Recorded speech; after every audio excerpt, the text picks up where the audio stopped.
ورحمة الله.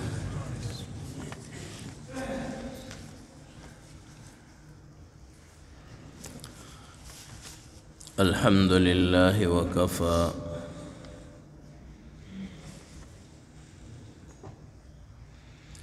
والصلاة والسلام على عباده الذين اصطفى.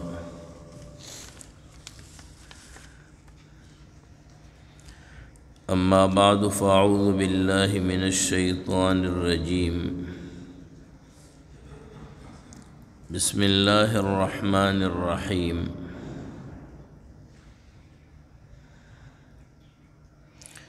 أجعلتم سقاية الحاج وعمارة المسجد الحرام كمن آمن بالله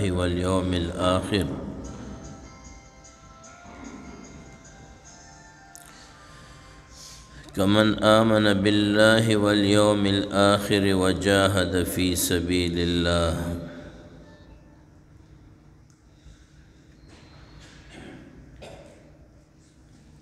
آمنت بالله صدق الله خالقنا العظيم.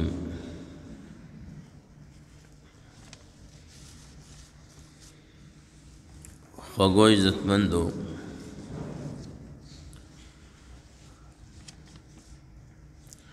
په تېره جمعه باندې د مسجد اهمیت بیان شوی چې مسجد په اسلام کې څومره اهمیت لري.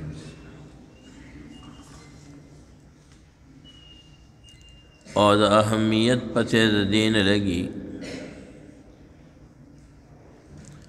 رسول الله صلی الله علیه وسلم چې مدینه طیبه ته هجرت فرمایو، نړمبه د مسجد تعمیر شروع. معلومیږي دا چې د مسجد په اسلام کې ډېر لوی اهمیت دی. د دې وجه نه ابتدا اول د مسجد وکړله.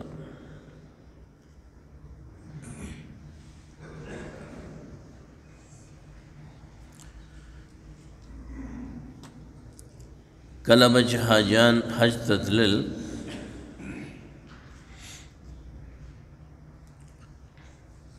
نو د هغه ځای اوسېدونکي خلک هغوی به ول شربتونه ورکول، ستوان به ورکول، خوراک بندوبست به ول کو، پینه به ورکول، اوښان به ورته حلالول.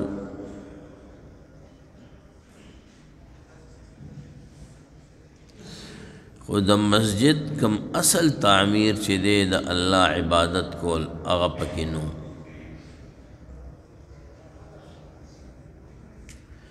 ځکه هغوی به طوافونه په بربنډه کول، او یا به ول خپل خاص خپل جامې ساتلې وي، د هغې به یې څه فیس شکرانه اخیستله، وی ستاسو په لباس کې طواف نه کېږي، دا به استعمالوئ. اللہ پاک جبریل امین را الیگو او ورته فرمایل اجعلتم سقایت الحاج وعمارة المسجد الحرام كمن آمن بالله واليوم الآخر وجاهد في سبيل الله.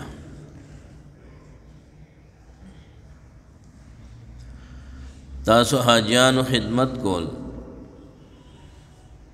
حاجیانو ته خوراک سکاک ورکول. دا قرآن شریف په هلر شی عبارو ضایع کېده.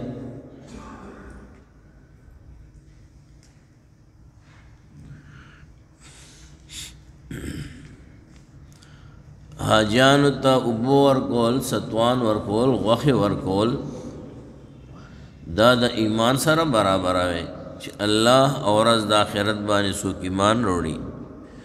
دا برابر کېدی نشي.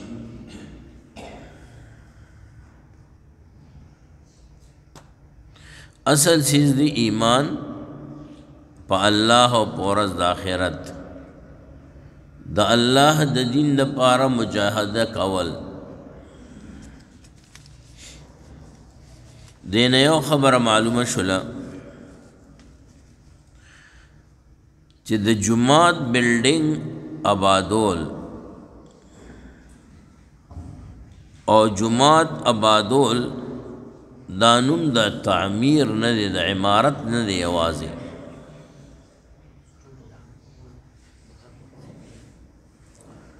که جماعت ډېر ښکلی جوړ کړي، هلته چې نږدې کم دلته بیا اعلان جوړ که نه، دلته خلک نه پوهېږي.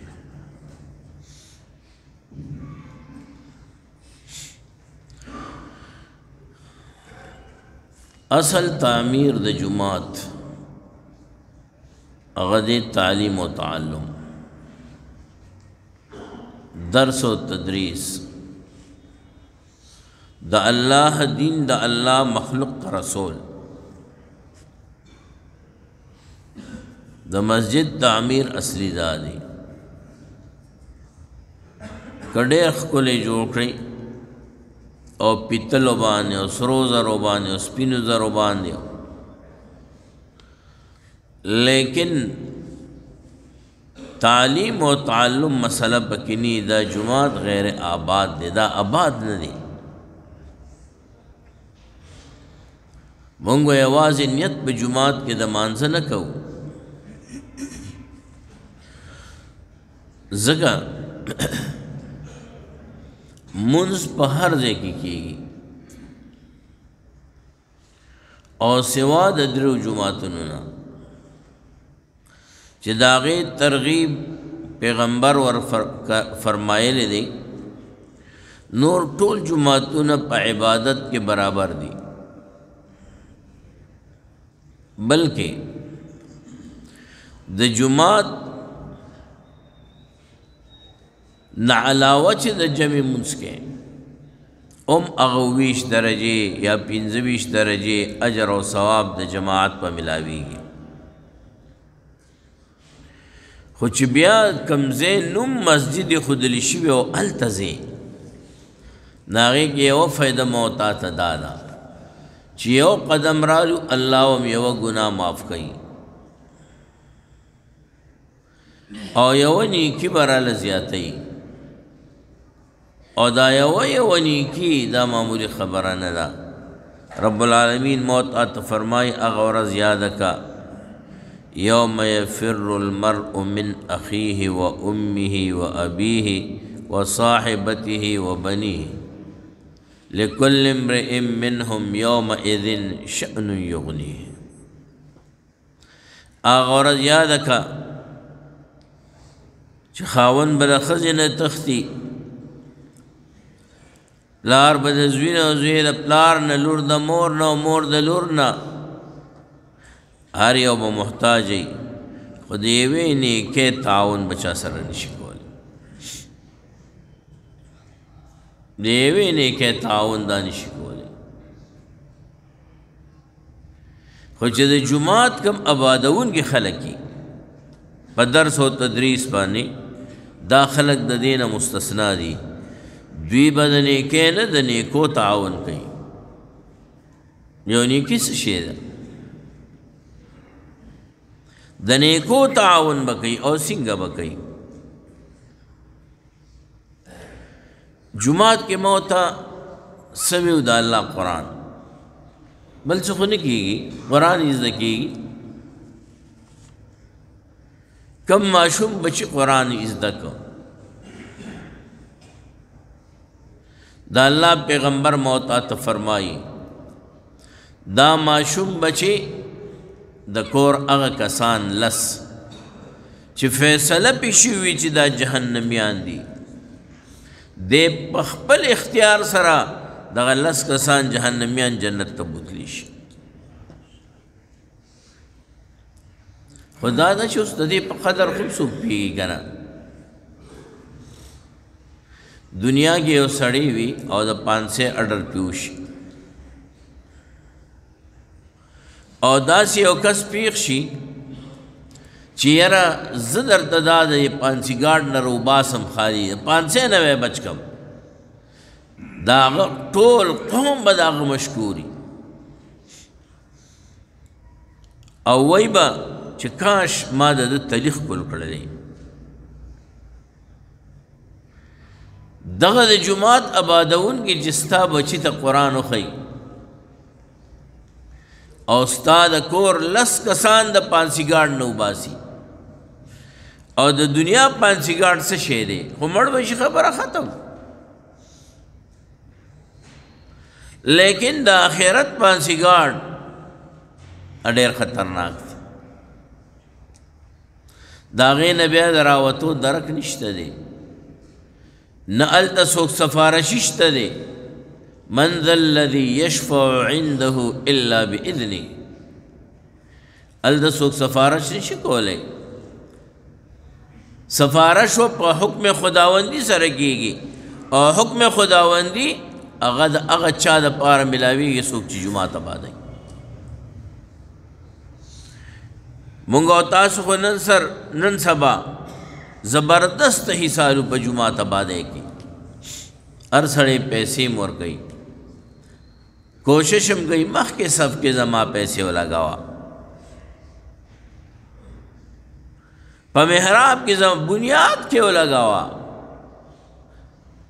ډېره ښه خبره ده الله به اجر او بدله درکوي واقعي خبره ده و جناب رسول الله صلی الله علیه وسلم فرمایلی من بنا لله مسجدا بنا الله له بیتا فی الجنه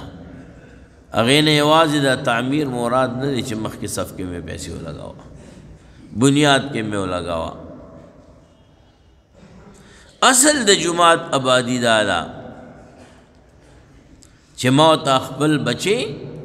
هغه د جومات په تعمیر کې استعمال کړو او قرآن یې زده کړي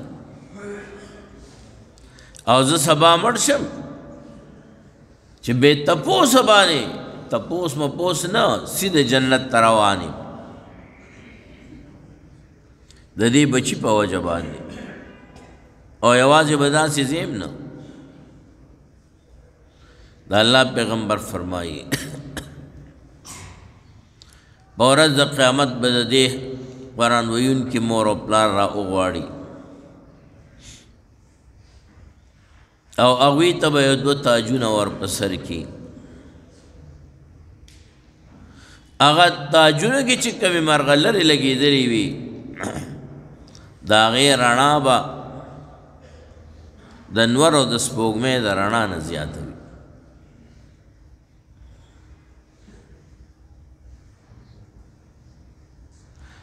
مور او پلار ته به یې چې کوم دی یو 2 جوړه کپړې ور واچوي او د جنت کپڑے که صرف د جنتی یو صادر پلس کې راښکاره شو د نور او د سپوږمۍ رڼا به ته تکي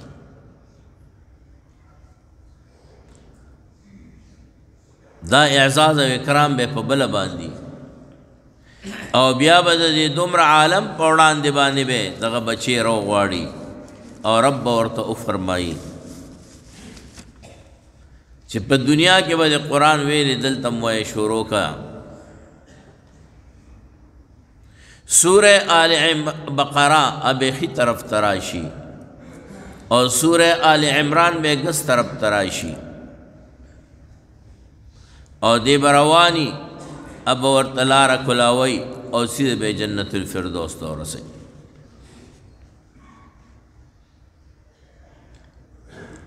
نو اصل د جماعت آبادی هغه دغه تعلیم و تعلم دی قرآن ویلی جماعت کے خلق قرآن وی ابراہیم علیہ السلام چې کوم روحانی دعا غوښتې وه د اسماعیل علیہ السلام د قوم د پاره ربنا وابعث فیهم رسولا منهم یتلو علیهم آیاتک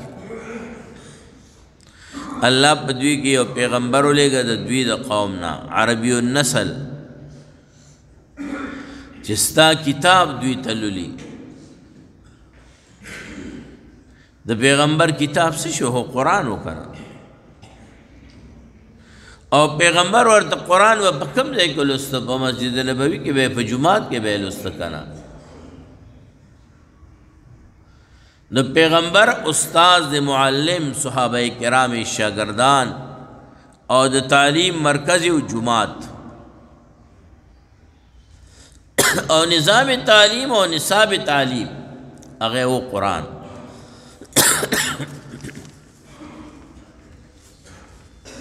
نو اصل د جماعت آبادی هغه چې کوم دی تعلیم و تعلم دی. حضرت مولانا عبدالحق نور اللہ مرقدہ فرمائل غالباً په 13 جمعه میں درته عرض کړو چې دا خلا دا خبره ده چې یو سړی په خپل بچی قرآن وایي، د قرآن ویونکي یو ختمي ختم او د هغه په عزت کې کم خلق را جمع شوي چې د قرآن ختم یې دی او د هغه د قرآن د طالب العلم عزت او احترام کوي او قیامت په ورځ فیصله وشي او دغه ویونکي د قرآن ته وایي چې زه پاسه زه جنت ته ځم او دی روان شي. رب العالمین به د ذریعه د فرشتو دی واپس کی ورته وایي ته به یوازې جنت ته ځې. دا دومره خلق چې راجمع شوي د دوی غرض څو خو تا عزت کول او ستا عزت یې د دې کتاب په وجه کو. نو کله چې د دې کتاب په وجه باندې ستا عزت او احترام کو نو اوس به ته یوازې جنت ته ځې. ته به ځان سره دغه خلق چې ستا په عزت او په احترام کې راجمع شوي اب هم ځان سره بوځي او انشاءالله العزیز کم خلق چې دا ویونکي د قرآن په ختم کې راجمع شوي او هم ټول جنت ته لاړ شي. ډېره لویه د عزت خبره ده. نو الله اهل مکه ته وایي اجعلتم سقایة الحاج وعمارة المسجد الحرام کمن آمن بالله والیوم الآخر. حاجیان له شربت ورکول، تعمیر د بیت الله کول، دا تاسو برابر د مسلمان ایمان سره ګرځوئ، دا چرتم برابر د ایمان سره نشي ګرځېدلی. نن موږ دومره کمزوري و دومره کمزوري که د قرآن مرکز جوړی که نه او څوک دله چندم درکوي ناول درته جومات کې به لګې ښه بل څه کې به ګوره دا نه بل څه دې بل ټکي باندې موږ ډېر ښه پوهېږو چې هسې نه چېرته د انسانیت د جوړولو په ځای کې ونه لګې. انسانیت جوړېږي په مدرسه کې. انسان نه چې انسان جوړېږي هغه هله جوړېږي چېرته چې د قرآن تعلیم وي، چېرته د پیغمبر د احادیثو تعلیم وي. انسان دې ته نه وایي چې په دوو خپو ګرځي، انسان دې ته وایي چې اخلاق نبی پکې موجود وي. انسان دې ته وایي چې سیرت او صورت د جناب رسول الله صلی الله علیه وسلم. مونږ او تاسو یو سړي وګورو که نه ښکلې پټکې والی جامې مزیدارې اوږدې وي امسیم په لاس کې مونږ ویل لکه ملا دی خلک شه سیټ شی دی عزت یې وکړي سپین ږیری دی چې ما ته عزت کوي د قرنګ به فرشتې هم کوي کله چې ما ته په قبر کې کیدي او فرشتې سوال جواب د پاره راشي او ما ته وګوري چې زما ستا هیئت د نبي په هیئت باندې او په طریقه باندې دی وی به دا پرېږدی بس د ده ظاهر صورت د نبي دی حقیقت به هم د نبي وي ځکه فیصلې په ظاهر باندې کېږي او دا ورته زه یقینه ویم کله چې افغانستان کې په لومبي ځل باندې دا طالبان رالل زمونږ د جومات یو سړی اوس وفات شوی دی حاجي عطاخیل ازاربوز تاسو یې شاید ډېر خلک پیژنئ الله دې ورته مغفرت اوس نصیب کړي نو هغه راته خبره کوله وي په لاره کې طالبان ونیولم د هغه ږیره داسې وړه وړه ږیره هغه ټایم کې پرېښې وه وی ماشوم نسیو را سره وی رانه تپوس وکړه چې شپږ کلمې درځي که نه درځي وی ما ورته چې مړه ما نه تپوس کیدی شو دې نسي نه مې تپوس وکړه وی نسي خو مې ورته دوه درې کلمې سر تېرې کړې نو یو طالب بل طالب ته وایي چې راځه نسې دسې دا نیکه به یې سینګوي حالانکې لیکلی ټک هم نه ورته وی را دې خوا شم او ما ویلې چې بصیر شاه الله یې دله جنت الفردوس درکړي د لوی غم نه دې خلاص کړ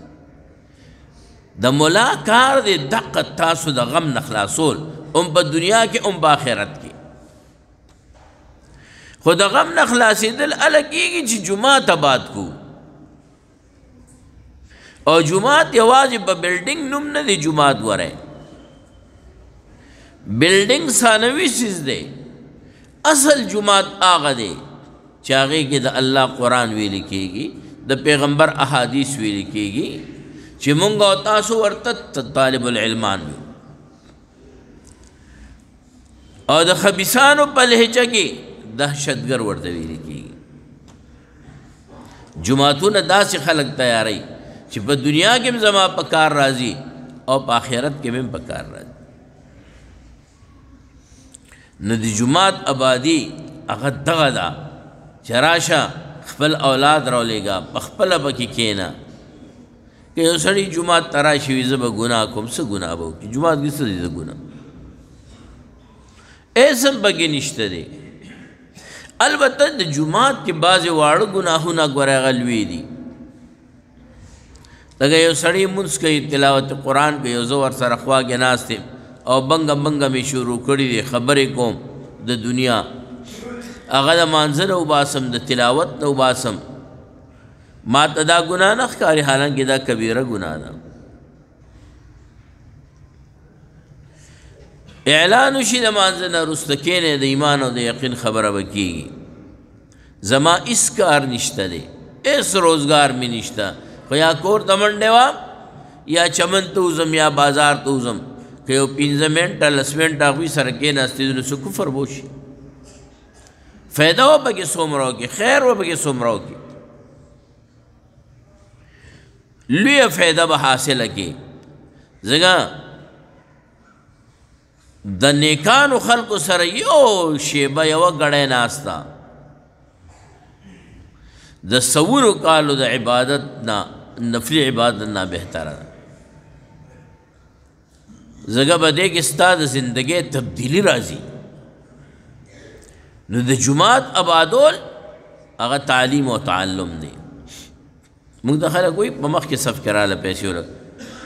زه یم چې کومه پیسه د جومات په اودسونو په ځای کې ولګي د مخکې د صف نه هم ډېره بهتره او ولې تا چې اودس نه کړی د مخکې صف له راتلی شي تا چې اودس نه کړی ته سجده لګولی شي د دې وجې نه زموږ څومره فقهای کرام محدثین حضرات ایمانیاتو نه وروستو فوراً د مانځه بحث شروع کوي خو په مانځه کې شروع نه کوي طهارت اودس چل راته ښیي چې اودس به څرنګې کې او څرنګې به یې نه کې حالانکې د مانځه خو نور فرایض هم ډېر دي خو دا طهارت خامخا ړومبې ذکر کوي ولې ځکه دا جز لا ينفک دی دا نه جدا کېږي په یو ټایم کې مونځ ولاړه نه وي په ناسته به وکړې په ناسته نه وي په ملاسته به وکړې رکو سجده نه شي لګولی اشاره به وکړې لیکن طهارت دو قسم دی یا تیمم دی او یا اوبو استعمالول دي یو نه یو به خامخا کې نو چې د یو نه یو نه به کې نو کم پیسه چې د طهارت په ځای باندې ولګېږي اب انشاء الله العزیز ډېره زیاته چې کوم دی بهتره نو د الله نه یره پکار ده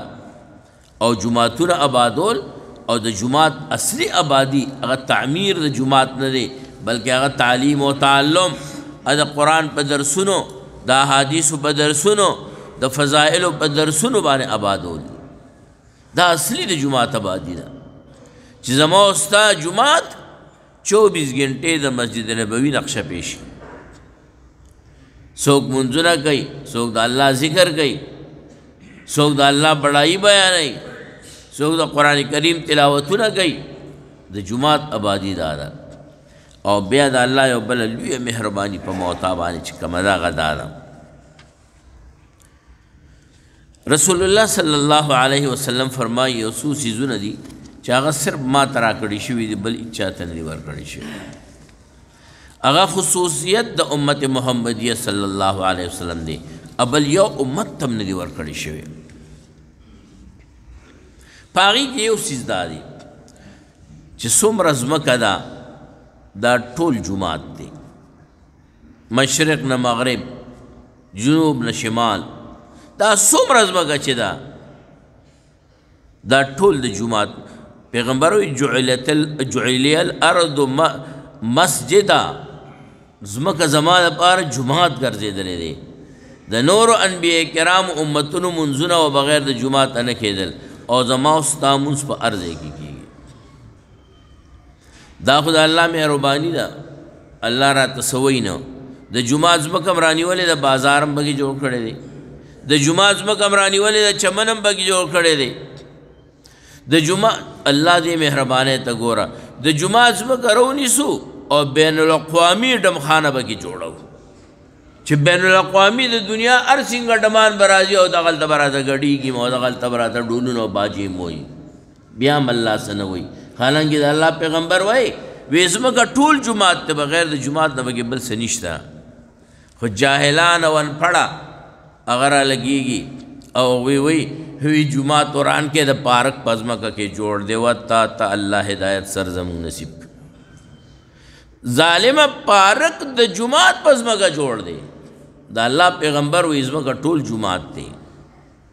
ښه رب دی چې د هغه د کور په ځمکه باندې موته بازار جوړو خپل کور جوړو بیا هم راته خیر دی خیر دی جوړوه اوسېږه خو داسې مه کوه چې د الله کور چې د الله په خپله ځمکه جوړ دی دا د پارک په ځمکه دی دا د جاهلانو خبرې دي دا د هغه چا خبرې دي چې چاته جومات نه ښکاري جومات څوک پیژني نه د جومات عظمت ورسره نشته او د جومات عظمت به کوم ځای نه ورسره پیدا شي دغه تعلیماتو کې د جومات عظمت شته دی نه دغه تعلیماتو کې د جومات نوم شته دی نه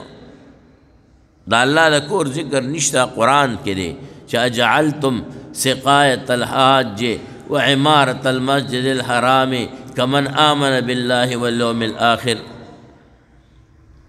قرآن کی دی انما یعمر مساجد اللہ من آمن باللہ والیوم الآخر اللہ وی کو مومن نہ پیجن ظاہری علامہ دادا چھ اب جماعت جوڑی اب جماعت آبادی جماعت با اورانی نا اب جماعت آبادی خود جماعت آبادی میں ارتدا چھ جماعت آبادی آواز بلڈنگ نہ دے تو جماعت اصل آبادی اگر تعلیم و تعلم دے اللہ دی منگو تاستہ پہ نصیب ہو کر سکے یقیناً درتے جناب رسول اللہ صلی اللہ علیہ وسلم فرمائی سوک چی جماعت تا پتیارو کی زی اغل زیر ورکے دا نوری تام پورز دا قیامت چی دا پورز دا قیامت بتا تا پورا رناوی تیار بنی بھی مطلب سوک دا ماسوتن مانزل ازی سوک دا سہر مانزل ازی دا اللہ پیغمبر اغتا خوشخبری ہو رہی خوشحال ہو سے گا اصلی مسلمان تے دا استاد ایمان علامی دی دا استاد ایمان چی کم دے نخیری چی تی جماعت تا چی کم دے را روانی لیکن منگو تاسو زان لعادتون غلط گرزو دی جمعہ بورز جماعت بعد کا تب اوے کہ جمعہ موز فرض دے دا ماسپخین غبیا مازیگر ماخام فرض ندی سم رہے حیثیت چی دا جمعہ دا مانزم دے اگر رست دا مازیگر دا مانزم دے ادن انصار مانزمو اس فرق پکی نشتا خدا مونږ او تاسو ځان له یو عادت ګرځولې دا جماعت به موته څنګه آبادو چې موته کې یو څیز پیدا شي دا الله یاره دا یا الله یاره یو داسې شی دی که نه چې موته کې پړه کې پیدا شوه په توره تیاره کې به ناستې وي لیکن د الله د حکم خلاف ورزي به نه کوو کم یو سړي باندې چې د پانسي اډر وشي اډیر بدبخته وي ورنه هر سړی بیا نیکې طرف ته نو ورته څوک دا وایي چې ګیره پرېږده ګیره هم پرېږدي نو ورته څوک دا وایي چې منځونه کوه منځونه هم شروع کړي نفلونه تهجد شروع کړي ولې یره ورسره مخامخ شي موته ښکاره ګناه نه کوو ځکه خلک یې مینې د خلکو نه یېرېږو الله خو موته په هر څه کې ویني په هر تیاره ځای کې ویني که دا یره زما ستاړه ته راله چې ما الله ویني موته به هېڅ چېرته بیا ګناه نه کوو خو دا زده کېږي صرف په دې جوماتونو کې، دا په بل ځای کې نه زده کېږي. نورو جوماتونه آباد کې، امې تعمیراتی طور سره آباد کې، امې په عباداتو آباد کې، امې چې کوم دی په تعلیماتو نبویو باندې آباد کې. انشاءالله دا زما ستا د فایدې دپاره دا خو ایمان دې مرو کله چې مړ شو بچیم قرآن ویلي نو انشاءالله العزیز په ورځ د قیامت به الله تبارک وتعالی مونږ ته د دغه قرآن بدلې راکوي، ځکه دا بچی به تلاوت کوي او وایي به الله ما وبخه زما مور و پلار وبخه. الحمدلله ستاسو په دې جومات کې هم داسې یو وړه غوندې مدرسه شته او هر کال په هغې کې د حافظان قرآن، د قرآن ویونکي، د بخاري او د ترمیزي ویونکي د دې روز ته ورځ په ورځ اضافه کیږي. دا پیر انشاءالله العزیز زمونږ او ستاسو د جومات د حفظ د ناظرې د دې ټول نه فاضل کسان هغه به 141 جوړیږي او هر سړي ته دا پته ده چې ما پکې څه کړي دي او څه نه، هر چا ته خپل ځان معلوم دی. 141 کسان په دې کې 40 کسان د دوره حدیث نه، بخاري او ترمیزي د 8 کتابه دی ویلي دي، 15 کسان د تخصص فی الفقه، فقه کې سپیشلائزیشن کړي او 4 کسان پکې الحمدلله په احادیثو کې سپیشلائزیشن او د تجوید الحفاظ هغه 38 کسان دي او د تحفیظ القرآن کسان دي 10. ماشومان چې مازیګر کې تاسو ګورئ او راځي دي جومات ته، ماشومان بچي هغې کې هغه هلکان چې قرآن شریف یې ویلی دی 22 کسان هغه دي. کور کې چې کومې ماشومان راځي هغوی قرآن شریف چې کوم یاد کړي 26 تعداد د هغوی دي. دا ټول تعداد جوړي 141 په لس کې ولا ضرب ورکا دا مونږ چې تاسو څوک ناست یو دا ترې کم یو انشاءالله. دا زموږ ایمان دی که خیر دغه 141 کسان به مونږ ځان سره جنت ته بوځي، خو که څوک پرې خوشحاله چې جومات په قرآن باندې آبادي او ډېر داسې بدبخت هم شته دی، ډېر بدبخته شته دی او ډېر خفه دي. نو چې کوم پې خفه وي نو څوک د دشمن سفارشونه نه کوي. سفارش همیشه دپاره د دوست کېږي، که پکې داخل هم شي کمپیوټرایز زمانه ده د کمپیوټر په سترګه به وګوري لکه دا یو ته لرې کې پاره کې دلته دا کارخانې لګېدلې که نه. زه کله کله یو کارخانه د پیمپر پکې جوړېږي ورځم وي دا په یو منټ کې کوي په 100 پیمپر وباسي او چې یو پکې خراب یو تروپ تینو باسي ویې غورځوي اخوا. نو د الله د کمپیوټر نه خو تیز کمپیوټر د چا نشته دی. داسې به یې تې وباسي چې تا هغه سړی نه وې چې په مسجد زید ابن حارثه کې قرآن ښودلی کېده تا به خبرې کولې کنزل به یې کول غصه به وې. جومات دې پرېښو چې ولې دغلته چې کوم دی طالبان دي قرآن یې زده کوي. طالب د چا دشمن نه دی، طالب ما خو درته ووایي چې د جوماتونو خلک هغه زما او ستا د دنیا او د آخرت د جوړولو خلک دي. الله دې پکې نور هم اضافه وکړي او الله دې زموږ او ستاسو کې هم د ضبط ماده چې کوم دی پیدا کړي. الله دې موږ او تاسو نه راضي شي. الله هغه کارونه والی چې ستا د رضا سبب ګرځېږي، هغه کارونه والی چې ستا ناراضګۍ سبب ګرځېږي. الله عزتونه رفتونه ترقۍ د دواړو جهانو راکړه، ذلتونو رسوایو شرمندګو دنیوي اخرویونه الله ته وساته.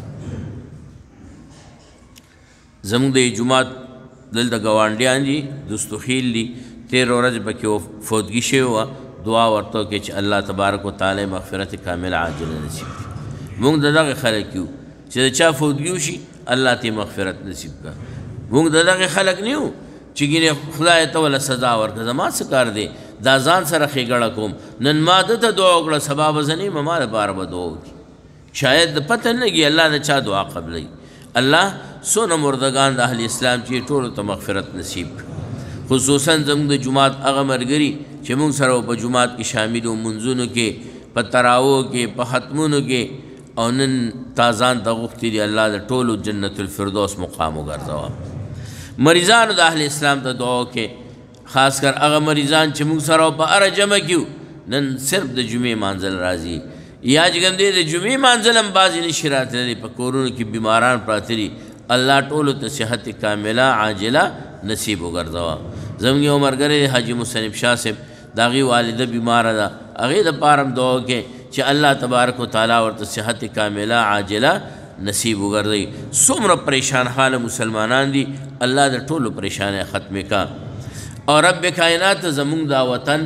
قرآن باندې آباد کا، اهل قرآن باندې آباد کا. الله ته د علماء لاج وساته. یا رب کائناتا، یا رب کائنات ته د علماء لاج وساته، د ویونکو د قرآن لاج وساته. په دنیا او په آخرت کې زموږ پیشواګانې وګرځوه.